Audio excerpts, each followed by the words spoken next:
Te queremos contar los sucesos de la Biblia narrados en una gran historia. ¡Bienvenidos! La época de los profetas. En el programa anterior vimos que el pueblo de Israel había pedido un rey y fue escogido Saúl. Después que murió Saúl, David fue ungido como rey y al morir David llegó a ser rey su hijo Salomón. Cada uno de esos reyes reinó por 40 años, pero como resultado de la infidelidad de Salomón y del pueblo hacia el Señor, Dios permitió que el reino se dividiera. 10 tribus escogieron otro rey llamado Jeroboam, quien les enseñó a adorar dioses ajenos. Las 10 tribus se conocen como Israel o el reino del norte, y las 2 tribus restantes son Judá y Benjamín, que se conocen como el reino del sur o Judá. Durante muchos años otros reyes reinaron sobre Israel como sobre Judá. Algunos de los reyes de Judá fueron fieles al Señor y a sus leyes, mientras que todos los reyes de Israel fueron rebeldes, adorando dioses ajenos sin respetar a Dios ni a sus leyes.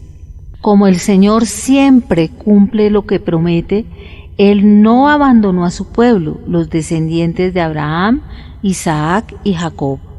Dios les prometió que uno de sus descendientes sería el libertador. Por tanto, Dios envió al pueblo a unos siervos conocidos como profetas. Los profetas eran hombres enviados por Dios con la misión de traerles mensajes de arrepentimiento y para anunciar la venida del libertador. Los profetas eran mensajeros de Dios. Aunque los profetas vivieron en tiempos distintos y en circunstancias distintas, tuvieron un mensaje parecido.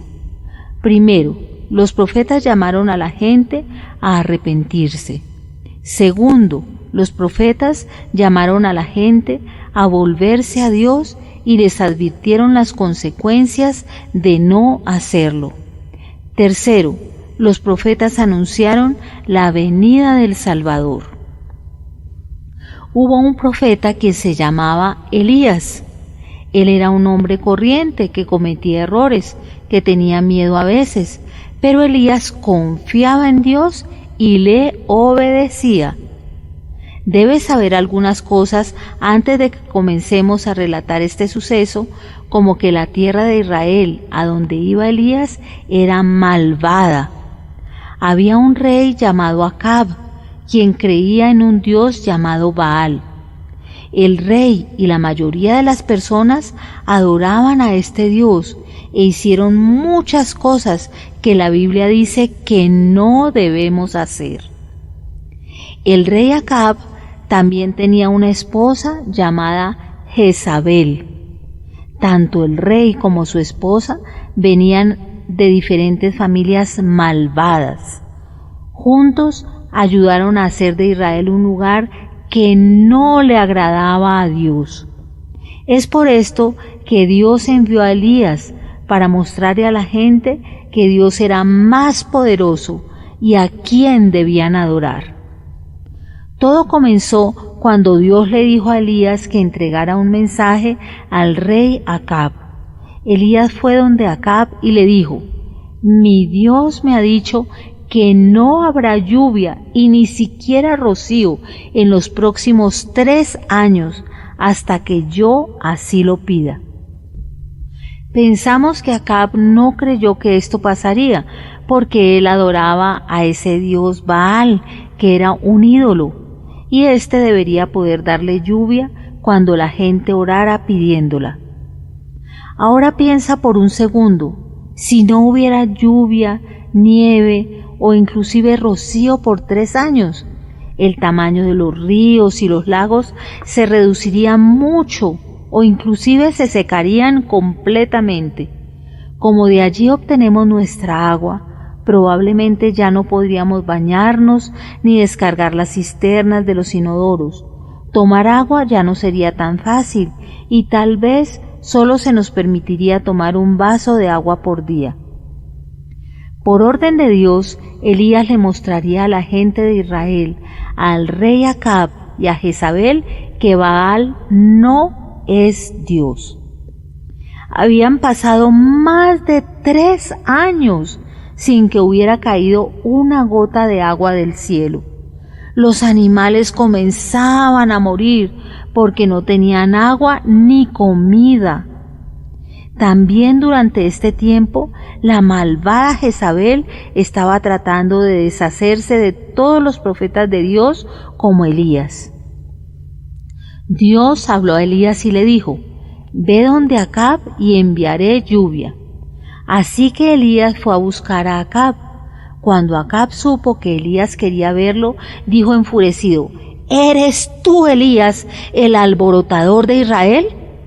Elías respondió: «No soy el alborotador. Primero fue tu padre y ahora tú desobedeces a Dios una y otra vez. Dejaste de seguir sus mandamientos para seguir a Baal. Ahora trae a la gente de Israel a mi encuentro en el monte Carmelo. Trae todos los falsos profetas de Baal y los profetas que alimenta Jezabel». Ninguno de nosotros debería desobedecer a Dios, pero el Señor estaba disgustado especialmente porque Acab y su padre eran reyes y aún así desobedecían al Señor y le enseñaban al pueblo a desobedecerle. Los reyes tenían mucha responsabilidad, como los presidentes y los primeros ministros. Ellos hacían leyes y la gente los escuchaba, y cuando el rey y Jezabel gobernaban a Israel, no adoraban a Dios sino a Baal, y desafortunadamente muchas personas se volvieron hacia Baal como ellos.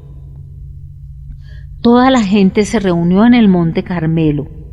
Elías se presentó frente a ellos y dijo: «¿Cuánto más seguirán cambiando de opinión? Si el Señor es Dios, síganlo, pero si Baal es Dios, síganlo». La multitud se quedó allí sin decir palabra. Luego Elías les dijo: «Esto es lo que haremos. Yo soy el único profeta que queda del Señor, y Baal tiene más de 400. Traigan 2 toros y déjenlos que escojan uno, y yo tomaré el otro. Córtenlo en pedazos, pónganlos sobre la leña y no prendan fuego. Yo haré lo mismo. Luego pídanle a Baal y yo pediré al Señor. El Dios que escuche y prenda el fuego es el Dios verdadero». Todos estuvieron de acuerdo. Así que Elías dijo a los profetas de Baal: «Adelántense y alisten su toro primero.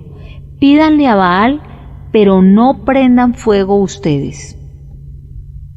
Así que escogieron al mejor toro y lo pusieron sobre la leña. Luego comenzaron a pedir a Baal que encendiera el fuego. Gritaban y bailaban alrededor del altar pidiendo a Baal que encendiera el fuego. Gritaron y gritaron desde la mañana hasta el mediodía sin recibir respuesta. Cerca del mediodía, Elías dijo a los profetas de Baal: «Tal vez no están gritando lo suficientemente fuerte. Tal vez su Dios está ocupado o durmiendo y no los puede oír. Mejor será que griten más fuerte». Así que algunos corrieron alrededor pidiendo a Baal, otros se inclinaban y lloraban a Baal. Nada parecía ser suficiente y no sucedió nada. Quienes creían en Baal habían hecho esto todo el día y estaban muy cansados. Finalmente Elías llamó a la gente hacia su altar y comenzó a construirlo. Tomó algunas piedras y las puso alrededor de su altar. Luego construyó una zanja alrededor de su altar para contener 4 vasijas grandes llenas de agua. Luego Elías hizo algo muy extraño. Le pidió a la gente que vertiera agua sobre su toro, sobre la leña y suficiente agua para llenar las zanjas debajo del altar. ¿Cómo iba Dios a encender un fuego cuando todo el altar estaba empapado de agua? La gente comenzó a burlarse y pensaban que ahora sí, con seguridad, el Dios de Elías no iba a poder encender el fuego. Después de que todo el altar estaba completamente empapado, Elías se acercó y solo oró: «Oh Señor, Dios de Abraham, Isaac e Israel, muéstranos hoy que eres el Dios verdadero de Israel y que todo lo que he hecho ha sido para obedecerte. Contéstame, Señor, para que estas personas puedan creer en ti nuevamente». Cuando Elías terminó su oración y todos observaban en silencio, brotó fuego del altar y todo se cubrió de llamas. Todo se quemó hasta hacerse cenizas y toda el agua se evaporó. Cuando todos vieron esto, se sorprendieron y comenzaron a caer de rodillas y a gritar: «¡El Señor! ¡Él es Dios! ¡El Señor es el Dios verdadero!». Luego todos los profetas de Baal fueron atrapados y Elías dijo a Acab que observara, porque ahora que la gente no adoraba más a Baal, el Señor enviaría lluvia. Luego Elías regresó al monte Carmelo y oró a Dios para que terminara la maldición y que llegaran las lluvias. Y así sucedió, el Señor envió la lluvia. Hoy es importante recordar: es necesario obedecer a Dios antes que a los hombres. Te invitamos a que te suscribas a nuestro canal de YouTube, La Gran Historia. En Cielos Abiertos, turradio.com, La Gran Historia.